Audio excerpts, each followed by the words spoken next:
The rain drummed against the windows of Lou's diner like nervous fingers tapping on glass. Mattie wiped down the same table for the third time, her dark eyes scanning the restaurant's dimly lit corners. Tuesday nights were usually quiet, but tonight felt different, as if the air itself held its breath. She'd been working at Lou's for 8 months, long enough to recognize the regulars, the tourists, and the ones who didn't belong.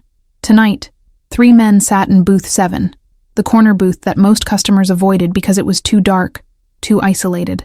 But these men had specifically requested it. Mattie had served them once already. They'd barely touched their burgers, spending more time whispering than eating. The youngest one kept checking his watch, while the older man with the scar running from his left ear to his jaw hadn't stopped staring at the entrance.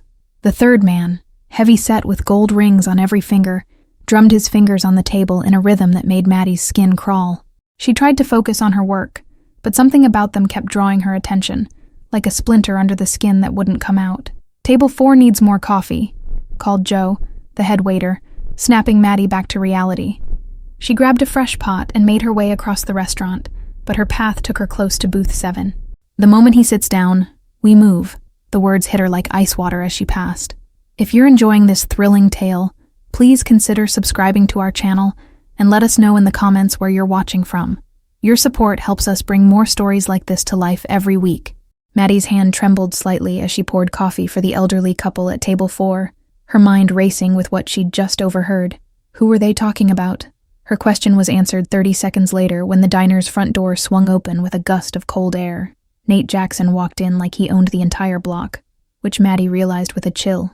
He probably did. She'd heard whispers about him. The neighborhood's unofficial king. The man who solved problems that the police couldn't or wouldn't touch. He was younger than she'd expected. Maybe 29, with intensity threading through his posture and eyes that seemed to catalog everything and everyone in a single glance. 2 men followed him in, their expensive coats doing little to hide the fact that they were armed. They moved with the fluid precision of predators, scanning the room before taking positions near the bar and by the kitchen door. Nate smiled and nodded to familiar faces as he walked toward his usual table. Table 2, center of the room, where he could see everyone, and everyone could see him. "Evening, Nate." Lou appeared instantly at his side, wiping his hands on his apron. "Your usual booth is ready." Mattie glanced back at booth 7. The 3 men had gone rigid, their casual postures replaced by coiled tension, the scarred man's hand disappearing beneath his jacket. The young man at booth 7 checked his watch again, more frantically this time. The heavy-set man's eyes darted between Nate and his companions, while the scarred one kept his hand hidden beneath his jacket. Mattie didn't need to be a genius to connect the dots. They were waiting for something. Nate settled into his chair with the satisfaction of a man comfortable in his kingdom. One of his men approached and whispered something in his ear. Nate nodded and gestured to Lou for coffee, completely unaware of the predatory gazes fixed on his back. Time slowed to a crawl as Mattie watched the scarred man shift his weight forward, ready to stand. The other 2 tensed like springs about to release. Whatever they were planning was about to happen, and nobody else in the diner had noticed. Every instinct screamed at Mattie to stay out of it, to keep her head down and pretend she'd heard nothing. But something about Nate's genuine smile to Lou, the way he'd once left a $100 tip when her hands were shaking from exhaustion, she couldn't just watch. Before she could second-guess herself, Mattie moved. She glided toward Nate's table with the smooth efficiency of an experienced waitress, coffee pot in hand, and a bright smile fixed on her face.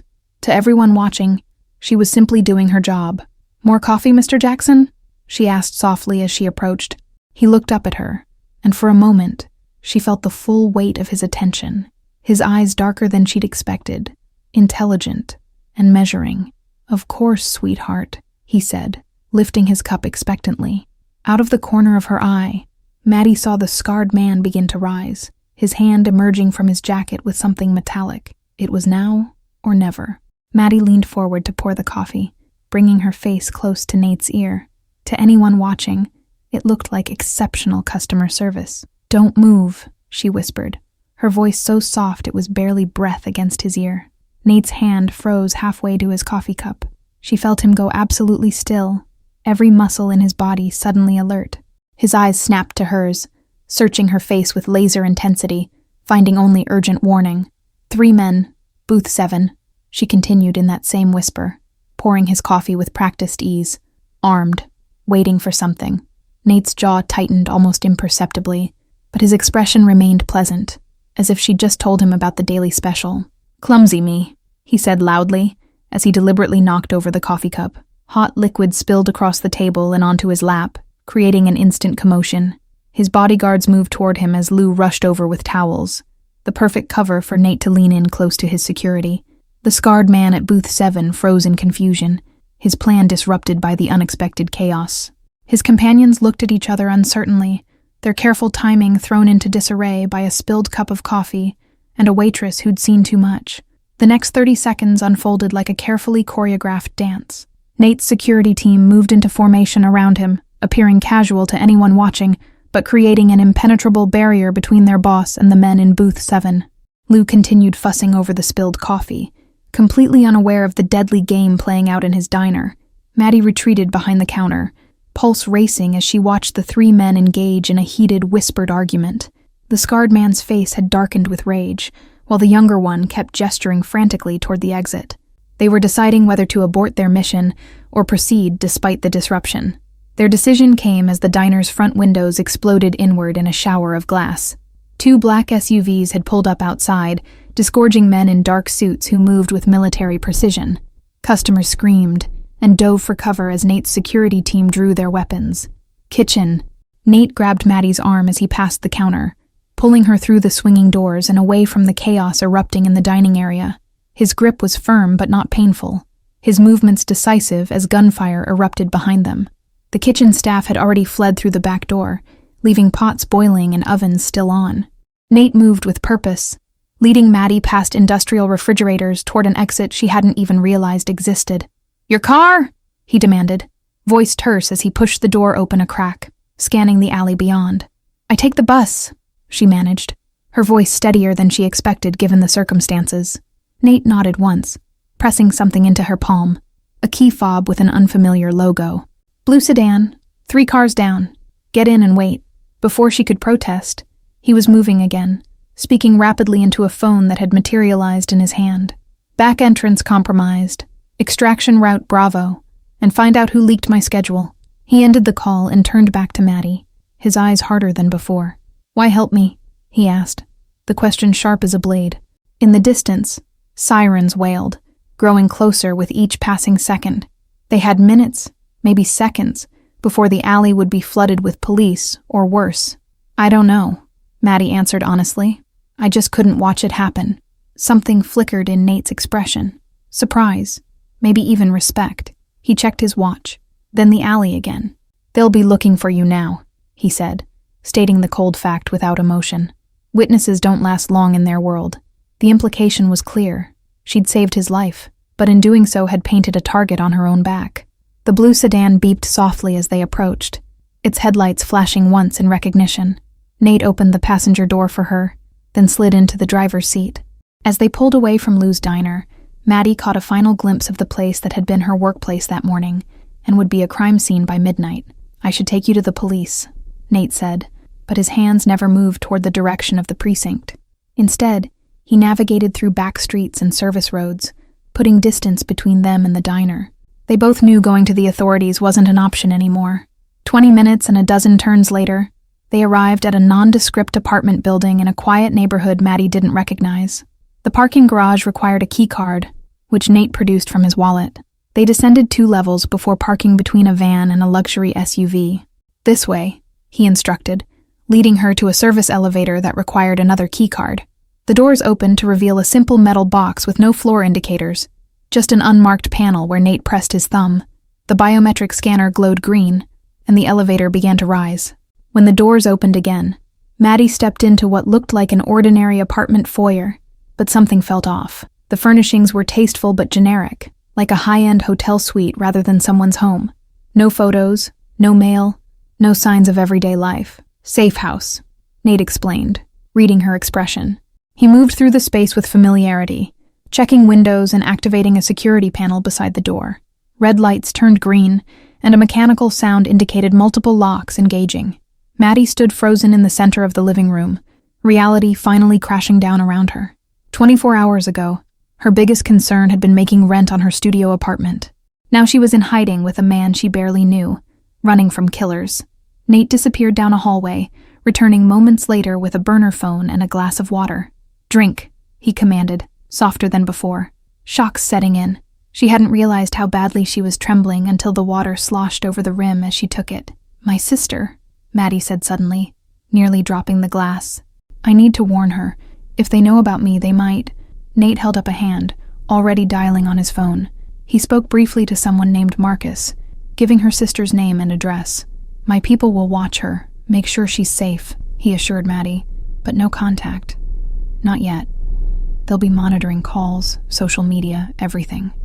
He crossed to a window, peering through a gap in the blinds at the darkened street below. The silence stretched between them, broken only by the soft hum of the air conditioning. Mattie studied Nate's profile. The strong jaw, the tension in his shoulders, the calculating look that never quite left his eyes. "Why would they want you dead?" she finally asked. "It's complicated," he replied, the standard non-answer. Then, perhaps seeing the frustration on her face, he added, "Family business. Not everyone appreciates how I've been running things since my father stepped down." The admission seemed to cost him something, a crack in the armor he wore so effortlessly. "You should sleep," Nate said, gesturing toward a hallway. "Bedroom's second door on the right. Clean clothes in the closet. Probably won't fit perfectly, but they're better than—" He gestured at her coffee-stained uniform. "We'll figure out next steps in the morning." The bedroom was like the rest of the apartment. Expensive but impersonal. Mattie sat on the edge of the bed, still clutching her purse, her entire life now reduced to whatever she happened to have with her when she left for work that morning. Through the wall, she could hear Nate making calls, his voice a low, determined murmur in the darkness. Morning arrived with the smell of coffee and the sound of voices. Mattie emerged from the bedroom in borrowed clothes, jeans that were slightly too long, and a sweater that hung loose on her frame. She found Nate in the kitchen with an older man, whose weathered face spoke of decades of hard living. "Raymond," the older man introduced himself without offering a hand or a smile. His eyes moved over Mattie with clinical detachment, assessing rather than leering. "You've created quite a situation for us, young lady." "She saved my life," Nate countered, placing a mug of coffee on the counter for Mattie. The simple gesture felt strangely intimate in the tense atmosphere. "Show some gratitude, old man." Raymond spread several photographs across the kitchen island, surveillance images of the 3 men from Booth 7. "Recognized all of them," he said grimly. "They work for the Constantines. This wasn't just a hit, it was a declaration of war." The name meant nothing to Mattie, but Nate's expression darkened. "Mikhail's getting desperate," he muttered. "His territory's shrinking. His suppliers are jumping ship and now he's making reckless moves." "There's more," Raymond continued, sliding a folder toward Nate. "The youngest one, Kevin Lawson. He's been seen with your cousin Ryan 3 times in the past month." The implication hung in the air like smoke, betrayal from within Nate's own family. Nate's fingers tightened around his coffee mug, the only sign that the news affected him. "Get Ryan under surveillance. Discreet, but thorough." Raymond nodded once and stepped away to make a call, leaving Nate and Mattie alone in the kitchen. "The Constantines," Mattie said quietly, testing the unfamiliar name. "They're your competition?" The question was naive, but she needed to understand the forces that had suddenly engulfed her life. "Family rivals," Nate corrected, his voice flat. 3 generations of bad blood. My grandfather and Mikhail's father were partners once, until a disagreement over territory turned deadly. We've maintained an uneasy peace for years, until now." Outside, rain began to fall again, droplets racing down the windows like tears. Mattie watched them, trying to process everything she'd learned. "What happens to me now?" she finally asked, the question she'd been avoiding since they arrived at the safe house. Nate studied her for a long moment before answering. "You're marked. The Constantines know you interfered. They'll assume you're under my protection, which means they'll try to use you to get to me." His honesty was brutal, but necessary. "I can disappear," Mattie offered. "I have a cousin in Arizona. I could—" Nate was already shaking his head before she finished the sentence. His expression was almost pitying, as if she'd suggested flying to the moon on paper wings. "They have resources," he explained gently. "Contacts in police departments, airports, bus stations. They monitor social media, banking transactions. You'd be tracked down within days, and I wouldn't be there to protect you when they found you." Raymond returned with a tablet displaying security camera footage from Lou's diner. The images showed the aftermath: police tape, shattered glass, and body bags being wheeled out. 3 casualties, he reported. 2 of Mikhail's men and 1 civilian caught in the crossfire. Mattie turned away, stomach churning. A person had died simply for being in the wrong place at the wrong time, just as she might have been if Nate hadn't pulled her out. The weight of her involvement settled on her shoulders like a physical burden. Mikhail will be expecting retaliation, Nate said, his tactical mind already several steps ahead. He'll fortify his properties, move his family to safety, probably reach out to his allies for support. His fingers drummed against the counter, a habit revealing his concentration. So we give him what he expects, Raymond suggested, his weathered face brightening with grim inspiration.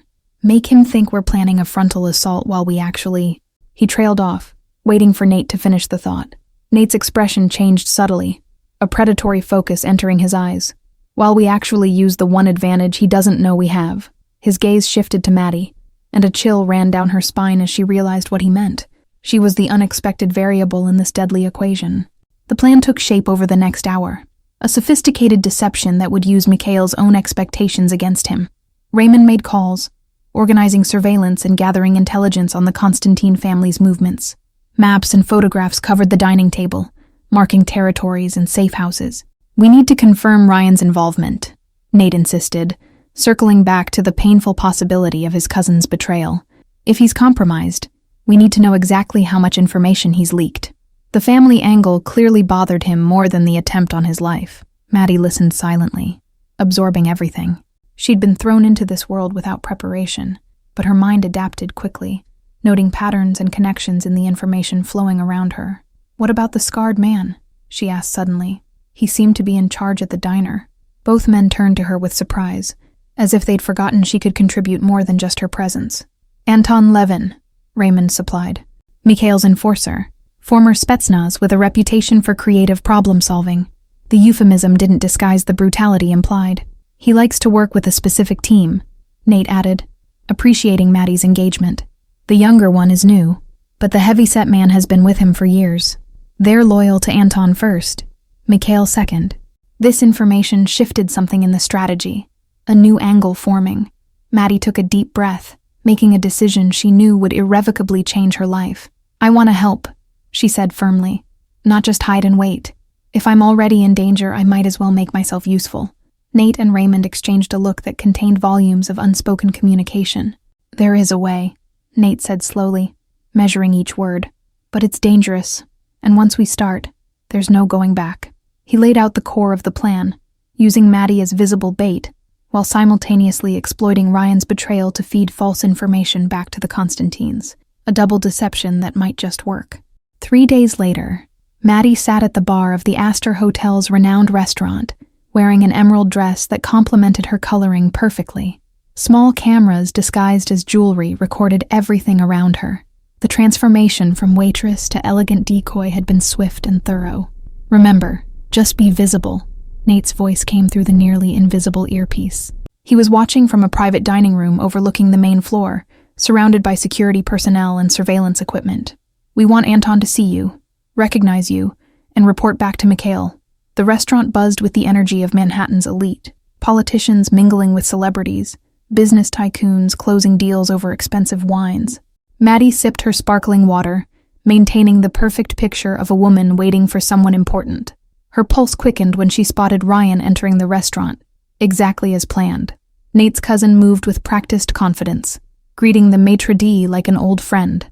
According to their intelligence, he would be meeting Anton here tonight, unaware that his treachery had been discovered. Ryan just arrived, she murmured, pretending to check her phone. No sign of Anton yet. Nate acknowledged with a soft click in her ear. The trap was set. Ryan had been fed information about Nate's supposed whereabouts tonight, information he would eagerly pass to Anton. Mattie felt rather than saw Anton's arrival 20 minutes later. A shift in the room's energy, a sudden tension that prickled along her spine. She didn't turn, maintaining her casual pose at the bar, but in her peripheral vision, she caught the distinctive scar as he approached Ryan's table. He's here, she whispered, meeting with Ryan now. In her ear, Nate issued rapid commands to his team. The confrontation was imminent, but not here. They wanted to follow Anton back to Mikhail, to end this with one decisive strike rather than a protracted war. The meeting between Anton and Ryan lasted precisely 12 minutes. They spoke in low tones, exchanged no documents, and parted with nothing more than a nod. To casual observers, it looked like any business meeting in New York City. Mattie knew better. She'd just witnessed the betrayal of family loyalty in real time. As Anton passed near the bar on his way out, his gaze swept over Mattie, then snapped back with sharp recognition. For 3 heartbeats, their eyes locked in silent acknowledgement. She saw the moment he realized who she was, saw his hand twitch toward what was surely a concealed weapon. Through her earpiece, Mattie heard the coordinated movements of Nate's team establishing a perimeter around the hotel. The operation expanded beyond what she'd initially understood, with tactical units positioned on adjacent rooftops and plainclothes operatives blending with pedestrians on the street below. Behind Anton, Ryan remained at his table, oblivious to the fact that his betrayal had been documented from multiple angles. The cousin's expression shifted between smug satisfaction and nervous vigilance, revealing the internal conflict of a man who had chosen money over blood, never suspecting that his duplicity was already exposed. Mattie felt a strange calm settle over her as the pieces moved into position. This world of shadows and calculated risks wasn't so different from navigating the chaotic dinner rush at Lou's. Both required anticipating movements, reading intentions, and maintaining composure when everything threatened to collapse into chaos. Mattie didn't flinch. She held his gaze with a confidence she didn't entirely feel, then deliberately raised her glass in a mocking toast. The message was clear. She wasn't hiding, and she wasn't afraid. The audacity of the gesture clearly startled Anton, buying precious seconds as he reassessed the situation. By the time Anton recovered and moved toward her, Nate's security team had materialized around the bar, not obviously threatening, but present enough to make Anton reconsider a direct confrontation in such a public setting. He retreated, but the fury in his eyes promised this wasn't over. "He's leaving," Mattie reported quietly, heading toward the east exit. Outside, unmarked vehicles were ready to follow Anton to what they hoped would be Mikhail's location. The real confrontation would happen away from innocent bystanders, on territory of Nate's choosing. Dawn broke over the city as Mattie stood on the balcony of Nate's penthouse, watching the first golden rays illuminate the skyline. Below her, New York was waking up, unaware of the power shifts that had occurred overnight. The Constantine threat had been neutralized, not through bloodshed as she'd feared, but through a combination of leverage, negotiation, and the threat of mutually assured destruction. "You should be resting," Nate said, joining her with 2 steaming mugs of coffee. The past 48 hours had left shadows under his eyes, but there was a lightness to him now. The weight of constant vigilance temporarily lifted. He handed her a mug, their fingers brushing in a moment of unexpected warmth. "It's strange," Mattie reflected. "A week ago, I was worried about making rent. Now I'm standing in a penthouse after helping take down a crime family." The absurdity of her situation struck her anew with each passing day, like waking repeatedly into the same strange dream. Nate smiled, a genuine expression that transformed his face from handsome to breathtaking. "You have good instincts, Mattie. You see things others miss, you adapt quickly, and you don't panic under pressure. Those are rare qualities." The penthouse phone rang, and Nate answered it with a terseness that suggested the call was expected, but unwelcome. Mattie watched his expression harden as he received what appeared to be news about Ryan's extraction. His cousin would face family justice, rather than legal consequences, a mercy of sorts that spoke volumes about Nate's complex moral code. Beyond the gleaming city skyline, Mattie knew her sister was being quietly relocated to a luxury apartment with enhanced security, another life irrevocably altered by her split-second decision at Lou's diner. The guilt mingled with relief, knowing her family would be protected, even as their freedom became circumscribed by invisible boundaries. Later that morning, Raymond arrived with documents, new identity options, financial accounts, security protocols, spreading them across Nate's dining table like artifacts from a civilization Mattie was only beginning to understand. The old man's grudging respect showed in the thoroughness of his preparations, each contingency addressed with the precision of someone who had orchestrated many such transitions. The unspoken question hung between them. What happened now? With Mikhail neutralized and a truce negotiated between the families, Mattie was technically free to return to her old life, but they both knew that was impossible. She'd seen too much, knew too much, had become part of a world that didn't allow casual exits. "Raymond thinks you should work for us officially," Nate said, breaking the silence. "Intelligence gathering, strategic assessment. You have a talent for reading people and situations." The offer was presented casually, but they both recognized its significance. A legitimate place in his organization, protection, security. Mattie considered the proposal, weighing it against her former dreams of finishing college and opening her own restaurant someday. Those ambitions suddenly seemed distant and small, compared to the intensity of the past week, the rush of being part of something larger than herself. "And what do you think?" she asked, meeting his gaze directly. The question contained multitudes. Was this just business for him? Was she merely an asset to be utilized? Or was there something more behind his protective instincts, the way his eyes lingered on her when he thought she wasn't looking? Nate set down his coffee mug, his expression serious. "I think you saved my life when you had every reason to look the other way. I think you're extraordinary, Mattie, and I think having you walk away would be..." He paused, searching for the right word. "A mistake I'm not willing to make." The confession cost him something. She could see it in the tension of his shoulders, the vulnerability that briefly replaced his customary control.